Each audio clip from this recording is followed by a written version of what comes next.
Bienvenidos a esta exploración. Hoy vamos a meternos un poco en la cocina de la investigación académica. Ajá, Vamos a seguir el rastro de un informe metodológico de una estudiante, Rosa María Lara Reyes. muy interesante. Su misión era buscar información sobre un concepto clave en educación, las BAPS, o sea, las barreras para el aprendizaje y la participación. Un tema fundamental, sí. Pero lo que nos interesa aquí es el cómo, ver cómo se planifica, cómo se ejecuta una búsqueda, digamos, sistemática en Google Académico para encontrar conocimiento fiable. El proceso, ¿no? Exacto. Queremos desgranar ese proceso, desde las palabras clave hasta los artículos que selecciona al final, entender cómo se construye, pues, una investigación sólida. Me parece una idea excelente. Vale, pues vamos a ello, vamos a desgranar esto. Y es un punto de partida genial, porque subraya algo que a veces se olvida. La investigación rigurosa no empieza tecleando palabras al azar en un buscador. No, claro. Requiere una estrategia, una metodología pensada.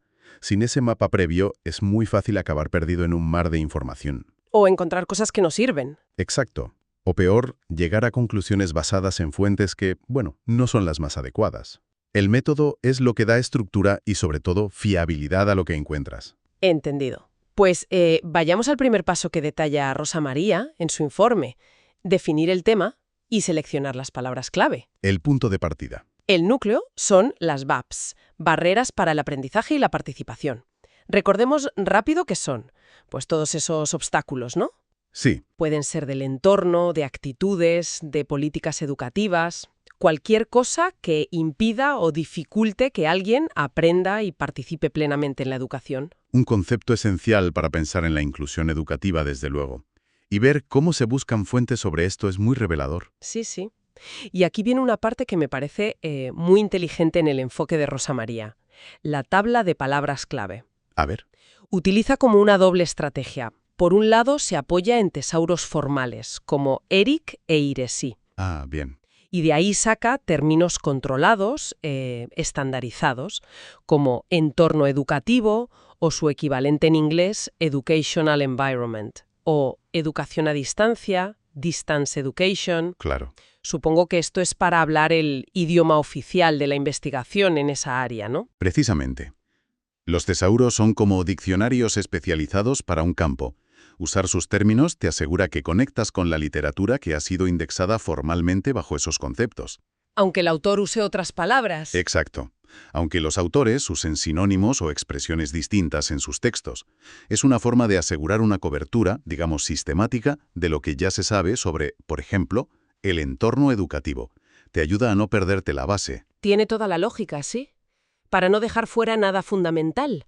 Pero, además de eso, añada términos propios.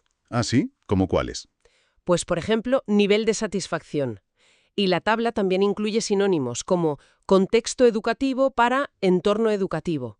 Y algo crucial, traduce todo al inglés. Claro. Parece un esfuerzo importante para, bueno, ampliar la red de búsqueda. Lo fascinante aquí es justo esa combinación, ¿sabes? Es muy deliberada.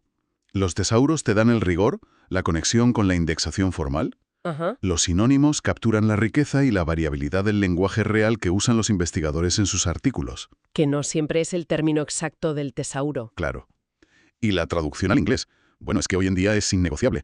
Gran parte de la investigación puntera se publica en inglés. Limitarse solo al español sería, pues, ponerse una venda en los ojos, ¿no? Totalmente, te perderías muchísimo. Ahora, el término que mencionabas, nivel de satisfacción. Ese es curioso. ¿Cómo encaja exactamente con las BAPS? Porque no es una barrera en sí misma. Es una buena pregunta. Estaba pensando, quizás la idea es que la satisfacción o la falta de ella de estudiantes o profesores podría ser como un indicador indirecto. Interesante. Una señal, ¿sabes?, de que existen barreras por debajo. O quizá una consecuencia de enfrentarse a ellas. Exacto. Podría funcionar como un proxy, como se dice a veces.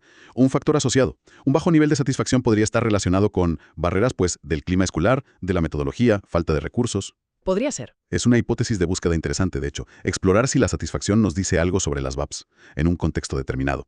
Habrá que ver cómo lo usa luego en las cadenas de búsqueda. Pues vamos directos a eso. El segundo paso documentado es la construcción de las cadenas de búsqueda. Vale. Esas combinaciones de términos que metemos en Google Académico.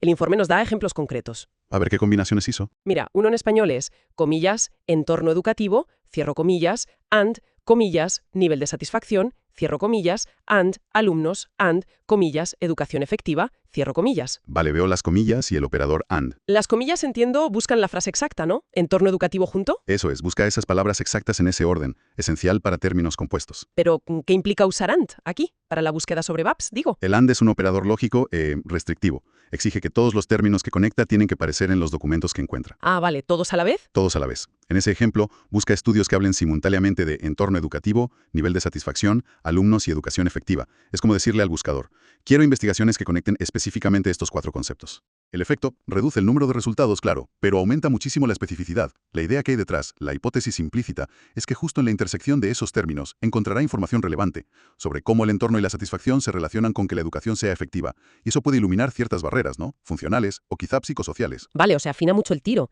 Pero veo otro ejemplo que usa OR, dice, comillas, índice de satisfacción, OR, contexto educativo, cierro comillas, AND, educación a distancia, AND, educación efectiva. El OR debe funcionar de otra manera. Totalmente distinto. El OR es expansivo. Requiere que al menos uno de los términos que conecta aparezca en el documento. Ah, vale, uno u otro. Uno u otro, o ambos. Es ideal para agrupar sinónimos o conceptos que están muy relacionados. En ese ejemplo, índice de satisfacción, OR, contexto educativo. La búsqueda te traerá documentos que usen cualquiera de las dos expresiones. Claro, así no te pierdes estudios solo porque usaron un sinónimo. Exacto. Y luego, fíjate, el resultado de esa búsqueda más amplia, la del OR, se combina con AND, con los otros términos, educación a distancia, educación efectiva, ahí vuelve a especificar. Es una mezcla. Buscas flexibilidad con unos términos y rigidez con otros. Entendido. AND para precisar la combinación de ideas, OR para incluir variantes de un concepto y las comillas para buscar la frase exacta. Esa es la lógica. Y la misma lógica se aplica a las cadenas en inglés que presenta, como Education Environment, and Teacher, and Distance Education. Si conectamos esto con el panorama general, la elección de qué términos combinar y con qué operadores, pues no es algo trivial, ¿eh? No, claro, se ve que está pensado. Refleja directamente la pregunta de investigación que guía la búsqueda sobre las VAPs. Cada cadena de búsqueda es como una pequeña hipótesis sobre dónde puede estar la información que necesitas. ¿Como lanzar distintas redes? Algo así. Por ejemplo, al buscar Education Environment and Teacher and Distance Education, probablemente está indagando sobre las barreras específicas que enfrentaron o percibieron los docentes en entornos de educación a distancia. Que es muy pertinente ahora. Muy pertinente después de la pandemia, claro. Es, en definitiva, darle instrucciones muy matizadas al buscador. No es solo tirar palabras. Pero darle instrucciones al buscador no es solo decirle qué encontrar, sino también qué ignorar, ¿no? Fundamental. Y ahí entra el tercer paso que documenta, los criterios de inclusión y exclusión. Las reglas del juego. Exacto. El informe los detalla en una tabla como si fueran las reglas para filtrar los resultados que te devuelve la búsqueda. Un paso absolutamente necesario. Si no, te ahogas en información y acabas con cosas que no tienen nada que ver. ¿Cuáles son esas reglas aquí? A ver, los criterios de inclusión son tipo de documento, investigaciones, libros, ensayos, revistas, idioma, español e inglés, población, profesores y estudiantes, nivel educativo, primaria y el año de publicación, muy importante, entre 2020 y 2024. Un filtro temporal muy ajustado, ¿eh? Buscando lo más reciente de lo reciente. Sí, parece que quería la información más actual. Y los de exclusión son la otra cara de la moneda. Fuera tesis, fuera actas de congreso, Vale. nada de otros idiomas que no sean español o inglés. No interesaba el personal administrativo, solo profes y alumnos. Centrando el foco. Y tampoco otros niveles educativos, ni secundaria, ni bachillerato, ni superior, solo primaria. Y, lógicamente, fuentes publicadas antes de 2020 o después de 2024 si las hubiera. Es como aplicar un tamiz, ¿verdad? Con agujeros de un tamaño muy específico. Exacto, un tamiz muy fino para quedarse solo con lo que cumple exactamente el perfil que busca. Analicemos un poco por qué estos filtros son relevantes para una búsqueda sobre vapes. Excluir tesis y actas, bueno, a veces se hace para priorizar publicaciones que han pasado una revisión por pares, como las revistas científicas, o trabajos muy consolidados como los libros. Buscando un cierto sello de calidad o de síntesis. Eso es, aunque siempre asumes el riesgo de perder investigaciones originales muy detalladas que a menudo están precisamente en las tesis doctorales. Es una decisión metodológica entonces, con sus pros y sus contras. Desde luego, como casi todas en investigación. La limitación español-inglés, pues, es pragmática, por los idiomas que manejará la persona que investiga. Pero hay que ser consciente de que puede haber literatura valiosa en otras lenguas. Claro. Centrarse en profesores y estudiantes de primaria es una delimitación temática y poblacional muy fuerte. Hace la búsqueda manejable y muy específica para ese nivel. Que igual era su foco de interés. Seguramente. Y el rango 2020-2024 es especialmente significativo. Captura toda la investigación hecha durante y justo después de los cambios enormes que trajo la pandemia. Claro, un periodo clave. Un periodo donde surgieron o se agudizaron muchísimas VAPs nuevas, sobre todo relacionadas con la tecnología, el acceso, la brecha digital, la salud mental. Sí, sí. Así que, en conjunto, estos criterios no son caprichosos. Están diseñados para obtener la información más relevante posible, la más actual y académicamente sólida sobre las VAPs en el contexto específico de la educación primaria reciente. Tiene todo el sentido, sí. Buscan maximizar la relevancia y a la vez manejar la avalancha de publicaciones que hay hoy en día. Exacto. Y bueno, con todo esto aplicado, las palabras clave bien elegidas, las cadenas de búsqueda lógicas, los criterios de filtro, llegamos a los resultados. El cuarto punto del informe lista 5 fuentes que pasaron todos estos filtros. Vale. Veamos qué tipo de conocimiento emergió de todo este proceso tan estructurado. ¿Qué encontró al final? Pues mira, tenemos, primero, un artículo de González y otros de 2024 sobre entornos virtuales de aprendizaje y trabajo colaborativo.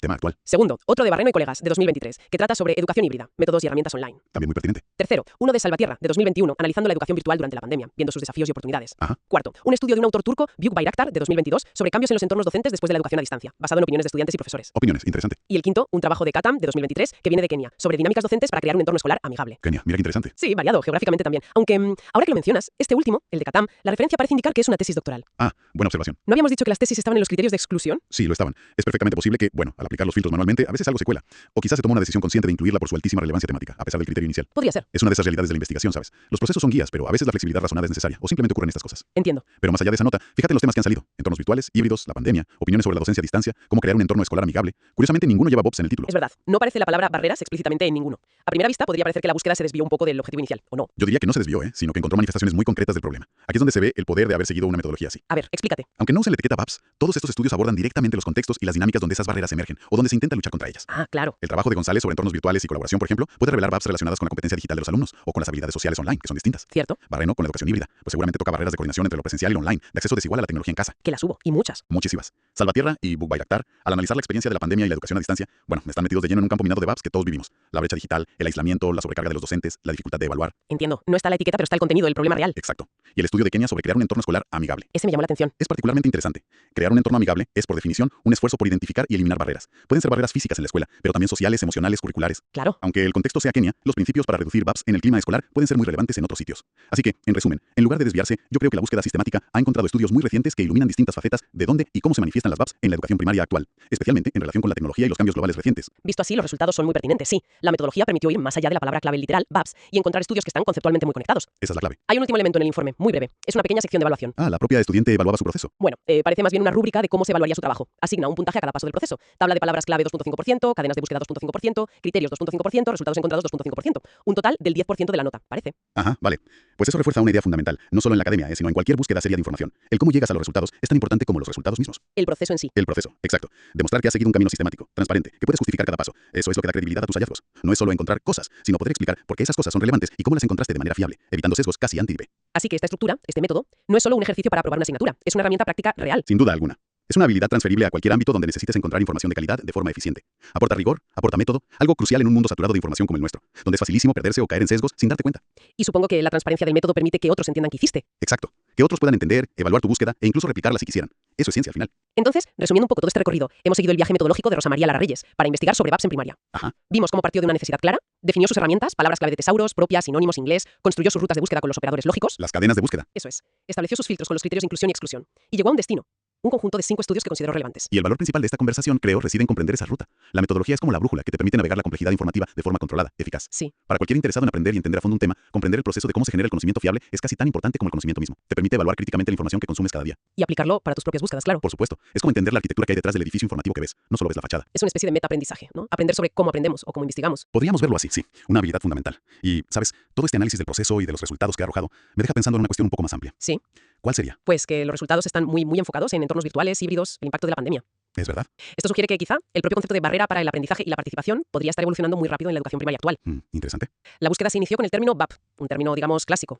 Pero lo que ha encontrado apunta a que la tecnología, los cambios globales recientes, están redefiniendo qué constituye una barrera hoy en día. ¿Quieres decir que las barreras importantes ahora son distintas? Podría ser. O que algunas han cobrado mucha más importancia. ¿Son las BAPS de 2024 las mismas que las de, digamos, 2019? Antes de todo esto. Quizás la barrera digital, el acceso, la competencia, o las barreras socioemocionales en contextos virtuales, o la capacidad de adaptación del profesorado. Son ahora mucho más centrales que nunca. ¿Podría ser, sí? La búsqueda nos da una foto actual excelente, gracias a la metodología. Pero también nos invita a preguntarnos si la propia definición de barrera, el propio concepto, necesita una actualización constante para reflejar la realidad tan cambiante que viven las aulas hoy en día. Es una pregunta abierta, claro.